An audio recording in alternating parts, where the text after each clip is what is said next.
बिहार में चल रही जाति आधारित गणना पर बीते दिनों पटना हाईकोर्ट ने रोक लगा दी, जिसके बाद नीतीश सरकार ने पटना हाईकोर्ट में जातिगत जनगणना पर याचिका दाखिल कर जल्द सुनवाई करने की गुहार लगाई है। जिसके बाद राज्य सरकार की इस अपील पर हाईकोर्ट ने 9 मई को सुनवाई की तारीख तय की है। आपको बताते चले कि इससे पहले बीते कल राज्य सरकार की ओर से इस मामले पर जल्द सुनवाई करने के लिए हाईकोर्ट में याचिका दाखिल की गई। इसके उपरांत महाधिवक्ता पीके शाही ने मुख्य न्यायाधीश न्यायमूर्ति के विनोद चंद्रन और न्यायमूर्ति राजीव राय की खंडपीठ से जल्द सुनवाई करने की गुहार लगाई है। अब उनकी ये मांग मान ली गई है और इस मामले में अगली सुनवाई जो है वो 9 मई को होगी। बता दें कि हाईकोर्ट के अंतरिम आदेश के पहले हुई सुनवाई के दौरान याचिकाकर्ताओं ने कहा था कि सिर्फ केंद्र सरकार को जनगणना करने का अधिकार है। राज्य सरकार जातिगत सर्वेक्षण की आड़ में जातिगत जनगणना नहीं करा सकती है। जिसके बाद कोर्ट ने इस मामले की सुनवाई करते हुए जातीय जनगणना पर स्टे लगा दिया और इस मामले में अगली सुनवाई को लेकर 3 जुलाई की तारीख तय की गई है। जिसके बाद कल याचिका दायर कर इस मामले में जल्द सुनवाई की मांग की गई है। बीते कल दोपहर बाद महाधिवक्ता पीके शाही ने मुख्य न्यायाधीश न्यायमूर्ति के विनोद चंद्रन और न्यायमूर्ति राजीव राय की खंडपीठ से जल्द सुनवाई करने की गुहार लगाई है।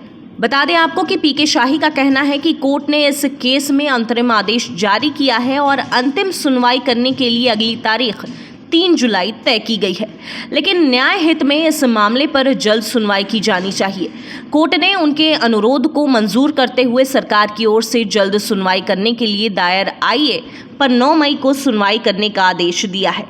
मालूम हो कि सुप्रीम कोर्ट के आदेश के बाद जाति आधारित गणना पर रोक लगाने की मांग को लेकर दायर याचिकाओं पर हाईकोर्ट में मंगलवार से सुनवाई शुरू थी। सबसे पहले आवेदकों की ओर से वकीलों ने अपनी दलील पेश की थी।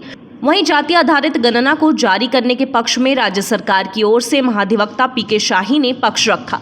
2 दिनों तक चली लंबी बहस के बाद हाईकोर्ट ने अपना अंतरिम आदेश सुरक्षित रख लिया था। उसके बाद गुरुवार को इस मामले में फैसला सुनाते हुए कोर्ट ने गणना करवाने पर स्टे लगा दिया था।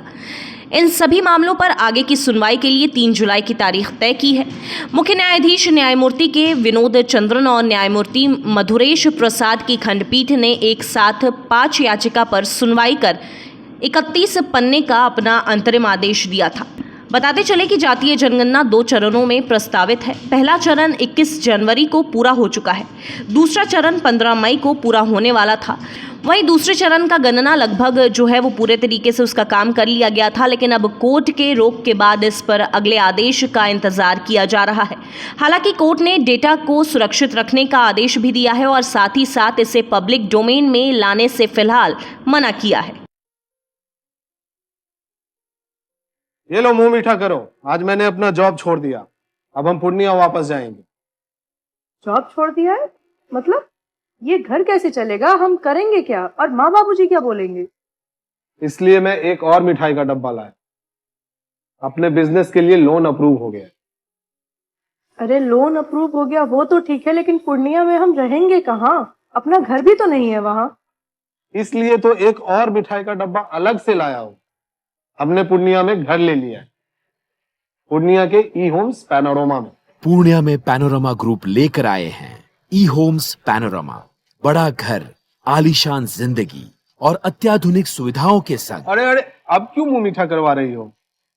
क्योंकि हम घर वापसी जो कर रहे हैं। घर वापसी की खुशी पूर्णिया में ई होम्स पैनोरमा के संग। ई Homes Panorama, luxurious lifestyle redefined.